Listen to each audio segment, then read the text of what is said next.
Monsieur le ministre, la parole est à Madame Elsa Faucillon.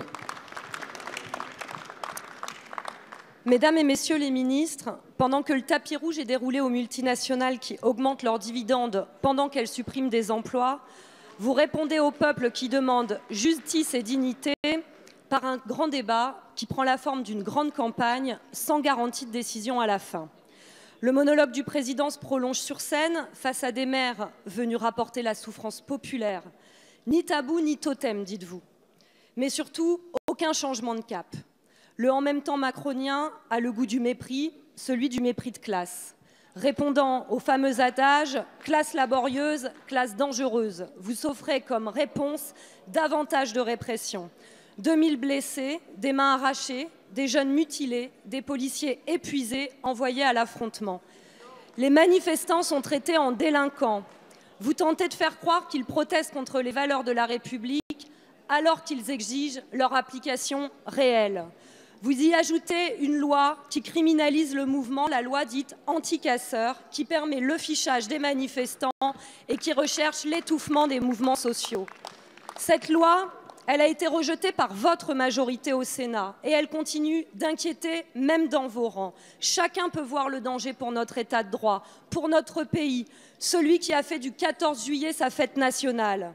Affaibli par une crise sociale qui vous dépasse, vous ajoutez une pierre à l'arsenal répressif déjà aggravé par le basculement de dispositions de l'état d'urgence dans le droit commun.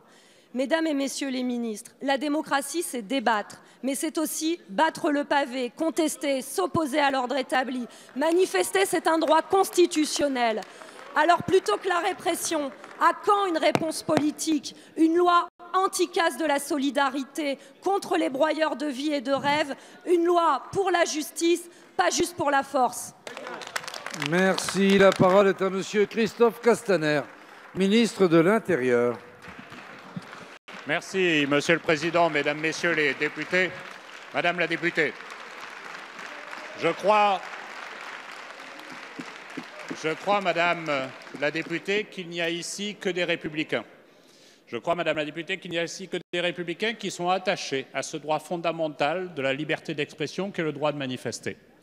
Et je crois effectivement, et on l'a vu depuis de longs mois, on l'a vu presque depuis quelques années, de façon systématique, ce droit de manifester est gêné, perturbé, attaqué par des casseurs. Et ce ne sont pas les manifestants.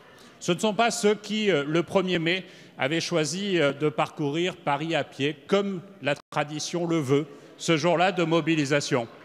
Mais par contre, le 1er mai, vous avez pu, comme moi, assister à cette situation où un millier de personnes,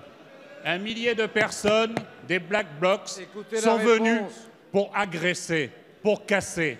Moi, j'ai le souvenir, Madame le député, de ce CRS en torche humaine. J'ai le souvenir de ces vitrines brisées.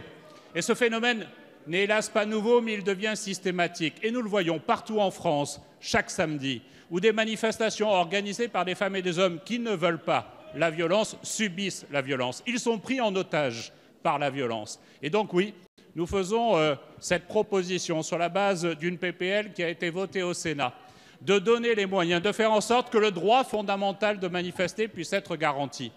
Et que la dizaine, la cinquantaine, la centaine de casseurs qui systématiquement veulent à la fois menacer les habitants, les commerçants, les manifestants, mais aussi les policiers, puissent être neutralisés.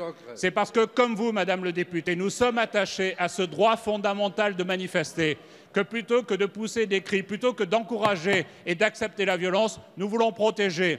Protéger les commerçants, protéger les habitants, protéger les manifestants et protéger les policiers. Merci, Monsieur le ministre.